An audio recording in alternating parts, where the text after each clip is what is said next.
croyait avoir réussi un meurtre parfait. Elle avait un mari, une fille qu'elle avait adoptée et sa belle carrière au LAPD. Rien ne présumait qu'en 2009, deux enquêteurs allaient replonger dans le dossier.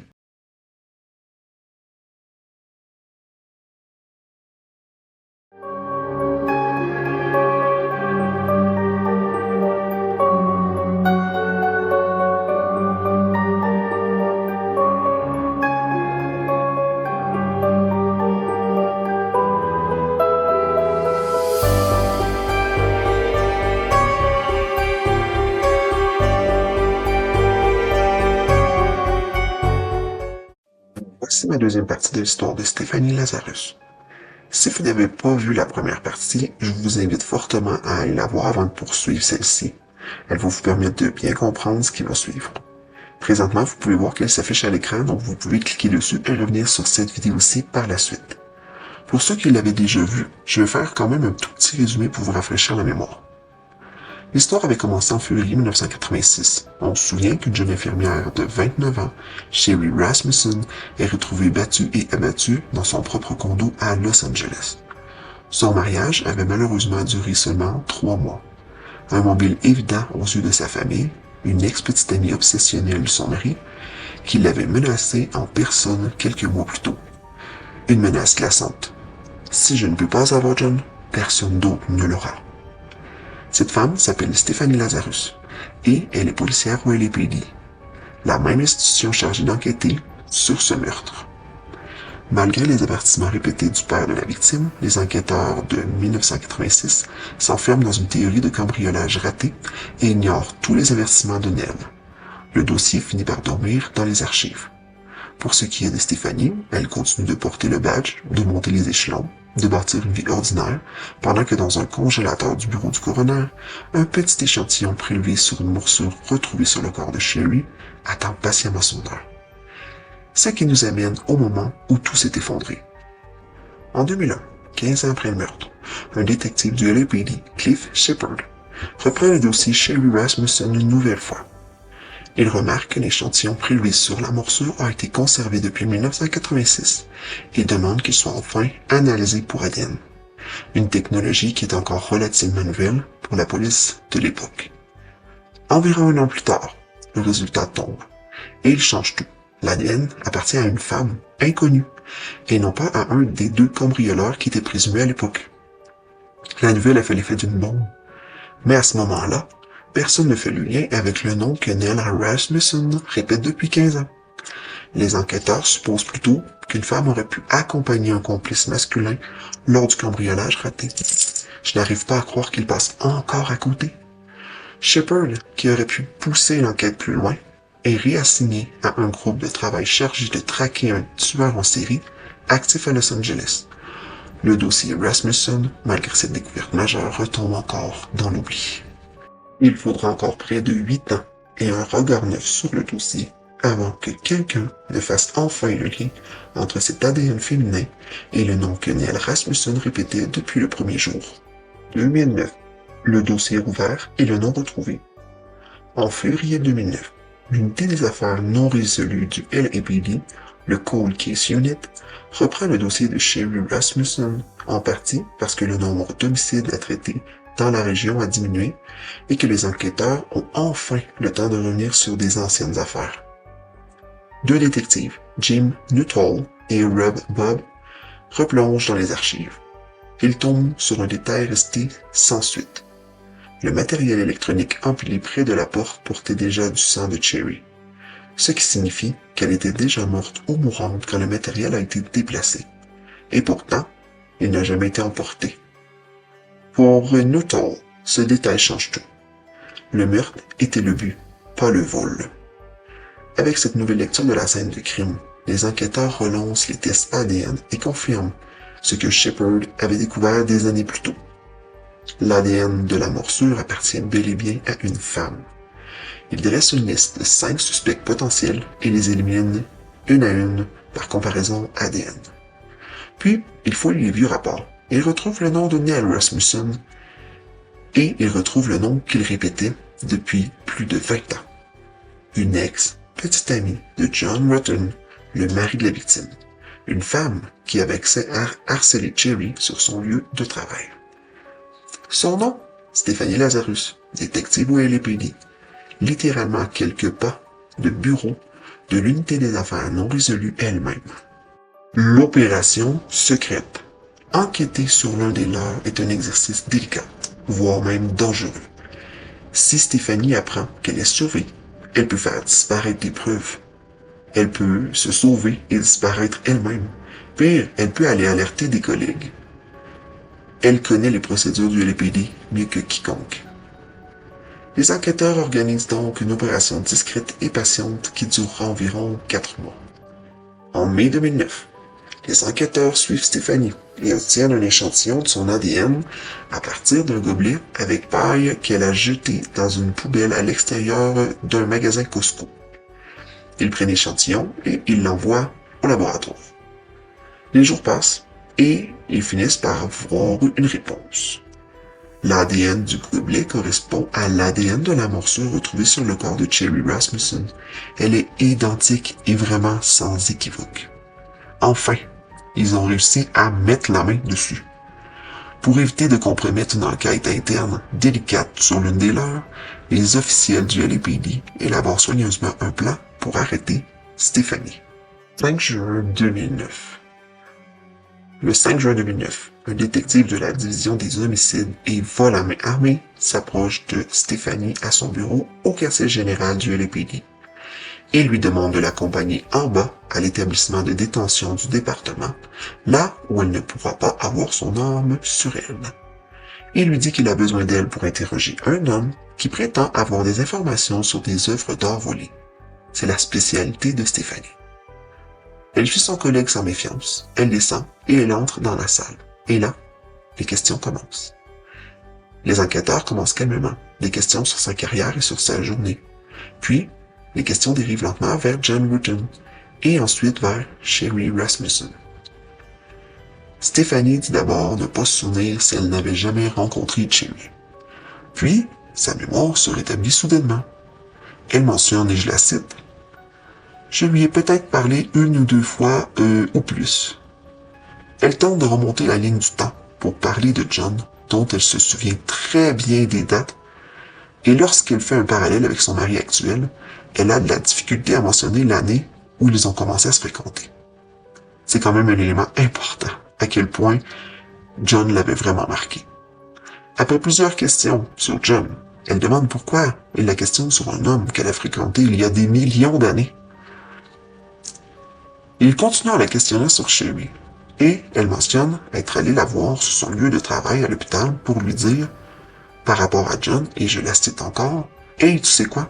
Tu sais, s'il sort avec toi, il est en train de m'appeler. Pourquoi tu lui dis pas d'arrêter ou peu importe? Parce que j'aurais probablement fini par lui dire d'arrêter. » Elle veut que les enquêteurs pensent que c'était John qui ne la lâchait pas, malgré qu'il était avec Cherry. Elle fait un parallèle par la suite pour parler de son mari Scott. Elle mentionne qu'elle l'a rencontré en avril 1992. Elle a trouvé finalement la date. Et elle mentionne que John l'appelait. Et qu'elle a dû lui dire qu'elle était en couple, comme s'il la harcelait. L'enquêteur la ramène sur la rencontre à l'hôpital et demande si la conversation avait été de façon civilisée. Et elle répond, je la cite encore, « Je ne pense pas qu'il y ait quoi que ce soit. C'était comme si la conversation durait quelques minutes. C'est comme, tu sais, nous sommes allés déjeuner. » C'est quand même assez difficile de traduire ce qu'elle dit parce que déjà en anglais, elle bégaye et c'est pas évident de comprendre ce qu'elle dit à part d'un sens ou l'autre. Donc c'est à peu près ça. Pour elle, rien s'était passé. Il lui demande s'il y a eu une dispute, une bagarre ou une situation qui s'est envenimée et elle répond évidemment que non. Plus loin dans l'entrevue, il lui demande si elle est déjà été interrogée à l'époque et elle confirme ce qu'on avait vu dans la première vidéo. Elle a été interrogée seulement une fois au téléphone et les enquêteurs n'avaient pas du tout exploré la piste de Neil et n'ont jamais soupçonné Stéphanie. Ils l'ont interrogée pour la forme. L'entrevue se poursuit et plus il la questionne sur sa relation avec Cherry et le fait que certaines personnes auraient mentionné qu'il y aurait eu des tensions lors de la rencontre à l'hôpital entre les deux femmes, on voit clairement que plus il la questionne, plus ses joues et son nez deviennent rouges. Elle est de plus en plus mal à l'aise. J'ai remarqué aussi qu'elle bégaye vraiment beaucoup plus le temps avance. Elle semble de plus en plus stressée et elle leur mentionne, je la cite encore, si vous prétendez que je suis une suspecte, alors, vous savez, j'ai un problème avec ça. Vous m'accusez de ça maintenant? C'est ça que vous dites? Ils poursuivent en mentionnant qu'ils cherchent dans tout ce que le dossier mentionne et que son nom apparaît comme ayant eu une altercation à l'hôpital avec Sherry.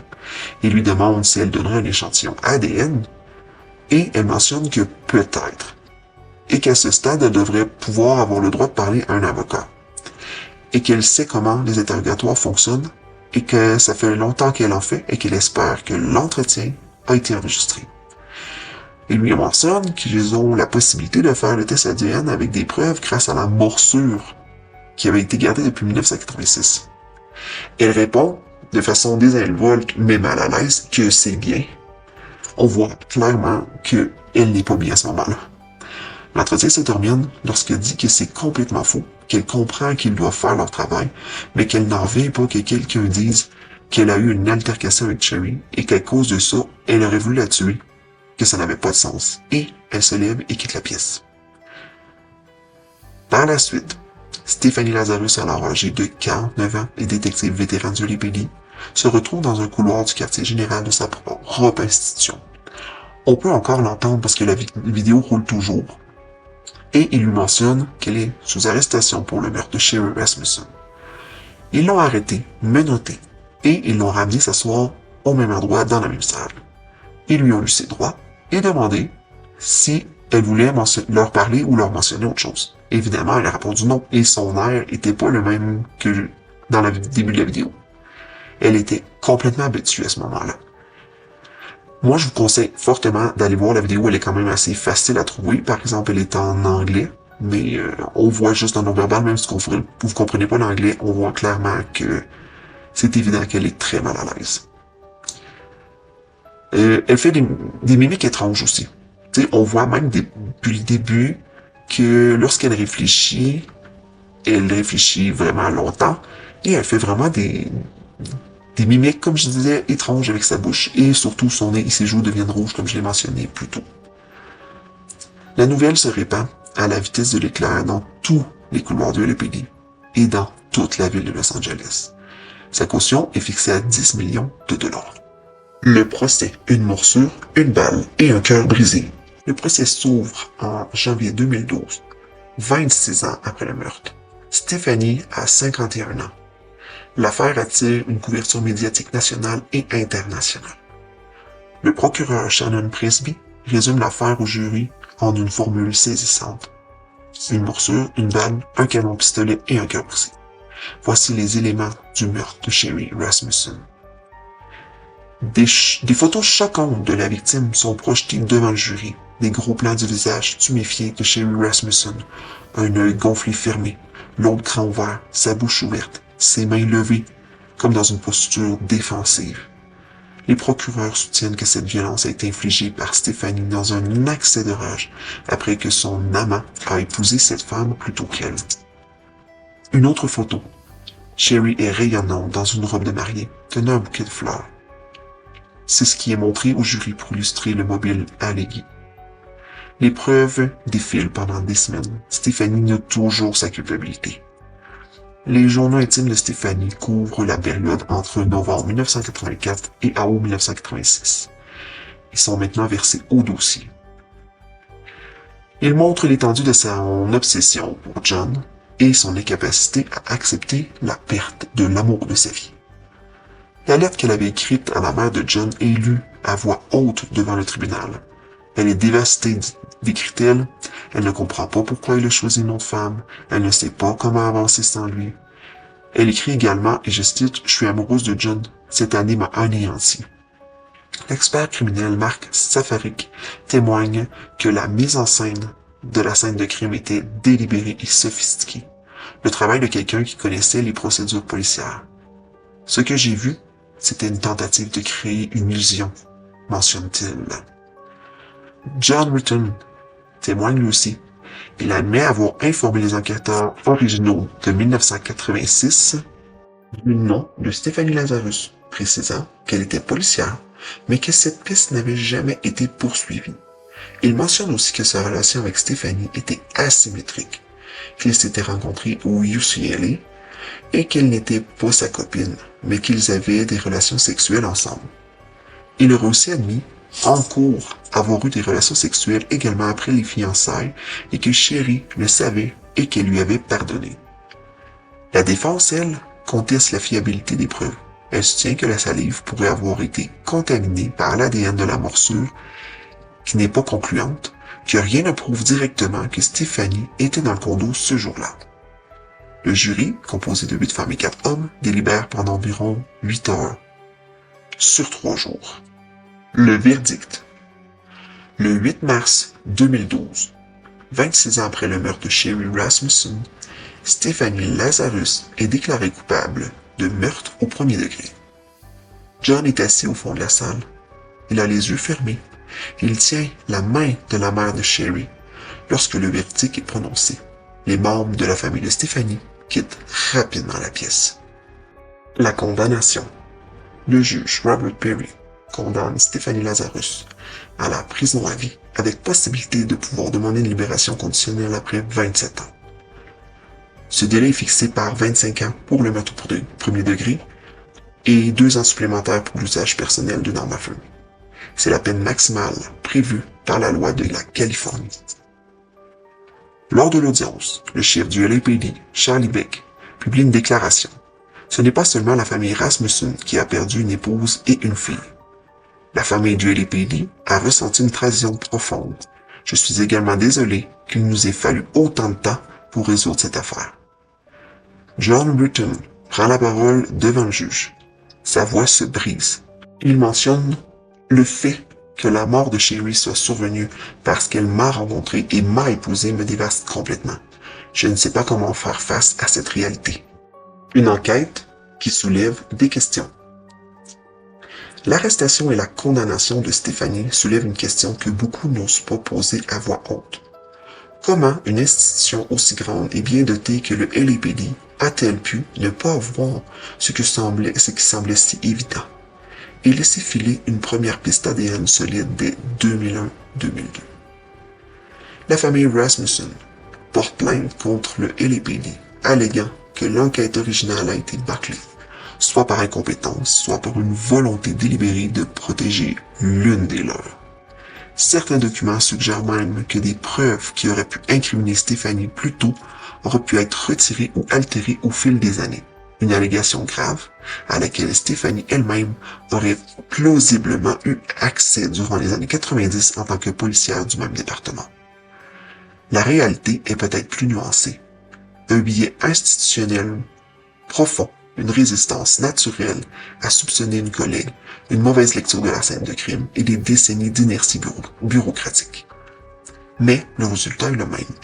Pendant 23 ans, une meurtrière a porté un badge et une arme au nom de la loi qu'elle avait violée. La réaction de son mari et de sa fille. Le mari de Stephanie, Scott Young, aussi détective au LAPD, n'était au courant de rien par rapport à ce meurtre et l'implication de sa femme. La réaction de sa fille adoptive, qui était mineure au moment des faits, n'a pas été mentionnée et elle a été tenue à l'écart, heureusement, de cette histoire. L'aveu, pendant toutes les années de l'enquête, du procès et des premières demandes de libération conditionnelle, Stephanie a maintenu une version minimale des faits. Elle reconnaissait sa condamnation, mais n'avait jamais réellement avoué le crime avec les mots qui lui correspondaient. En novembre 2023, ce qui n'est pas très lointain, lors d'une audience de libération conditionnelle, elle change de stratégie. Elle avoue publiquement, pour la première fois, avoir tué Sherry Rasmussen. Elle parle de son amour pour John et de la solitude qu'elle a ressentie lorsqu'elle a appris ses fiançailles. Elle a déclaré « Je n'avais pas réussi à avoir une relation durable et je me sentais désespérée. Je voulais juste avoir, je suppose, ce que les autres avaient. » Elle a fait part du fait qu'elle appelait pour entendre sa voix et qu'elle raccrochait parce que, selon elle, ça la calmait. Elle avoue avoir appelé ce matin de février et que Sherry aurait répondu. Elle est devenue tellement furieuse qu'elle aurait décidé d'aller lui rendre visite. Elle aurait trouvé l'adresse dans la base de données de la police et elle aurait pris son arme et une corde avant de se diriger vers leur résidence. En arrivant sur les lieux, elle serait tombée sur Sherry, qui lui a ouvert la porte. Elle mentionne se souvenir qu'elle était tellement en colère que si elle refusait qu'elle voie John, elle allait l'étrangler. Une bagarre a immédiatement débuté et elle a attaché les poignets de Sherry.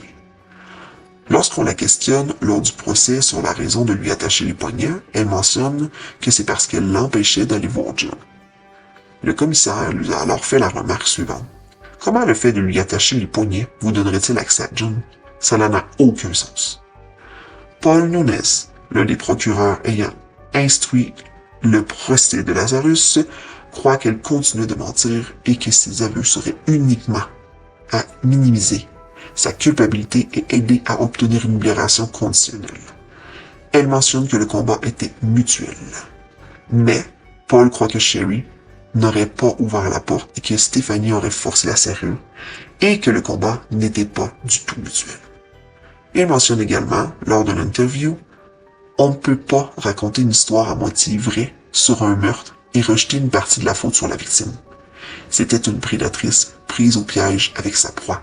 Elle maîtrisait parfaitement la situation. Elle était armée. Elle avait reçu une formation en technique de combat rapprochée à l'académie. Elle était excellente en conditions physiques. Elle avait participé aux Jeux olympiques des forces de l'ordre. Avec toute son expérience, elle avait réussi à faire une belle mise en scène qui avait trompé les enquêteurs pendant plus de 20 ans. Elle avouait également s'être débarrassée de son arme et l'avoir déclarée volée au cas où il remontait à elle et lui poserait des questions. Stéphanie se confie lors de son audience avec ses propos. Ça me rend malade encore aujourd'hui d'avoir trahi mon serment de protéger et servir et d'avoir pris la vie de Sherry Rasmussen, une infirmière. Je ne voulais pas faire face aux conséquences de mes actes. Je ne voulais pas aller en prison. Elle ajoute également: je ne ferai jamais de mal à quelqu'un comme je l'ai fait le 24 février 1986 quand je l'ai tué. Je l'ai tué froidement, odieusement, horriblement. En novembre 2023, un comité de libération conditionnelle accorde une recommandation de libération à Stéphanie Lazarus. En octobre 2024, suite aux pressions de la famille de la victime et l'intervention du gouverneur de la Californie, Gavin Newsom, une audience de révision aura lieu et la commission annule officiellement la décision favorable bloquant sa sortie de prison. Il exprime des préoccupations, notamment le fait que Stéphanie avait évité la justice pendant plus de 2 décennies et ne semblait pas avoir vraiment commencé à assumer la pleine responsabilité du meurtre avant d'avoir finalement été arrêtée. La libération est révoquée. La bataille continue pour la famille de Sherry. Malgré une campagne menée par des défenseurs de la réforme de la justice qui décrivent Stéphanie Lazarus comme une personne transformée qui a travaillé sans relâche pour s'améliorer, la famille de Sherry continue de se battre contre toute libération. Lors d'une audience de libération conditionnelle, des sœurs et nièces de Sherry supplient la commission de garder Stéphanie derrière les barreaux, la qualifiant de meurtrière froide et calculatrice qui travaille le système qu'elle connaît mieux que quiconque en tant qu'ancienne policière. John, lui, déclare devant la commission que Stéphanie a menti pendant des décennies jusqu'à ce que sa seule option soit de demander la libération conditionnelle et la qualifie d'experte en manipulation. Et il ajoute l'avoir brisé que sa femme a perdu la vie parce qu'elle l'a rencontré et l'a épousé. Sinon, elle serait encore en vie. En février 2025, Stéphanie Lazarus, 64 ans, se voit refuser la libération conditionnelle une nouvelle fois. Elle demeure incarcérée à la California Institution for Women à Chino. Cette histoire est étudiée dans de nombreuses universités et académies de police à travers le monde parce qu'elle soulève des questions fondamentales sur le fonctionnement des institutions. Elle montre d'abord comment un biais protecteur peut aveugler une enquête. Stéphanie Lazarus était policière. Personne ne voulait croire qu'une des leurs puisse être une meurtrière. Pourtant, son nom était dans le dossier dès le premier jour. Le père de Sherry l'a dit et répété pendant des années. Et pendant toutes ces années, personne n'a vraiment voulu l'entendre. Elle illustre ensuite la puissance obstinée de la famille. Nell Rasmussen n'a jamais renoncé. Il a continué de frapper aux portes, d'organiser des conférences de presse, d'offrir des récompenses, d'écrire même directement au chef de police. Sans cette pression constante, sans ce nom qu'il répétait inlassablement, il est possible que le dossier ne soit jamais sorti des archives. Elle démontre enfin que la technologie peut rattraper les crimes du passé, mais aussi que la justice peut trébucher même quand la technologie a déjà parlé. En 2001, la science avait déjà révélé qu'une femme, et non un cambrioleur, avait tué Sherry Rasmussen. Il aura fallu 8 années de plus et un regard neuf sur un vieux dossier pour que ce fait rencontre enfin un nom. Sherry Rasmussen avait 29 ans. Elle était directrice des soins infirmiers, respectée de tous. Elle venait de se marier avec l'homme qu'elle aimait. Elle était tranquille chez elle, par une journée tranquille de février où elle avait pris un congé maladie. Et une femme rongée par une jalousie que personne n'avait prise au sérieux. Une femme qui était censée protéger et servir a décidé de mettre fin à sa vie. Sherry est morte un lundi matin, seule, dans son appartement, en se défendant de toutes ses forces. Ses ongles brisés en témoignent. Et pendant 23 ans, son meurtre est resté impuni. Mais un petit échantillon, oublié dans un congélateur, n'a jamais tout à fait laissé aller la vérité. Voilà, c'était l'histoire de Stéphanie Lazarus, qui a, pendant des années, pensé avoir commis le meurtre parfait. Mais c'est aussi l'histoire d'une femme qui a perdu la vie à cause de la jalousie maladive d'une femme éprise de son mari. Cette histoire est vraiment triste, mais je la trouvais très intéressante, puis elle est remplie de détails, donc la vidéo est un peu plus longue, et c'est pour ça que j'ai fait 2 parties. J'espère que vous avez aimé les 2 parties, justement, et si c'est le cas, j'aimerais vous dire, ne vous gênez pas pour liker les vidéos, puis de vous abonner. Ça m'aide vraiment à pouvoir lancer ma chaîne. C'est quand même difficile au début de pouvoir faire progresser la chaîne. Donc, s'il vous plaît, si vous voulez m'encourager, donc laissez un like, abonnez-vous, laissez un commentaire, partagez à vos amis, parlez-en à vos amis si vous aimez ça, ça va vraiment m'encourager. Alors, je vous dis que des années se sont écoulées avant que la vérité n'éclate. Ce délai est-il signe d'une enquête rigoureuse ou d'occasion manquée? Alors, si vous voulez maintenant me le dire en commentaire, ce serait vraiment plaisir.